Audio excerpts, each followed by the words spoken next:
அஸ்ஸலாமு அலைக்கும் வரஹ்மத்துல்லாஹி வபரகாத்துஹு. கண்ணியத்திற்குரிய ஆலிம்களே, அல் குபார் என்ற வார்த்தைக்கு தூசி என்று அர்த்தம். அந்த தூசி என்பது சில நிகழ்வுகளில் அதனுடைய பெயரும் மாறுபடும். இதா சாரல் குபாரு மின் ஹவாஃபிரில் ஹைல், குதிரையுடைய கால் குழம்பிலிருந்து கிளம்பக்கூடிய அந்த தூசிக்கு யுசம்மா நக்அன், நக்அ என்று சொல்வார்கள்.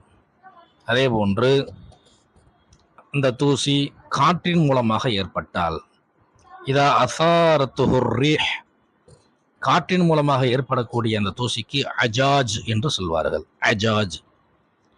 அதே தூசி போரின் மூலமாக கிளம்பி பெரும் புழுதியை கிளப்பினால் இதா அசாரத்துல் ஹர்பு யுசம்மா ரஹஜன் வ கஸ்தலன், ரஹஜ் கஸ்தல் என்று சொல்வார்கள். அதே மனித கால்களிலிருந்து அது கிளம்பினால் இதா அசாரத்துல் அக்தாம் யுசம்மா ஐசீர், ஐசீர் என்று சொல்வார்கள். அஸ்ஸலாமு அலைக்கும் வரஹ்மத்துல்லாஹி வபரகாத்துஹு.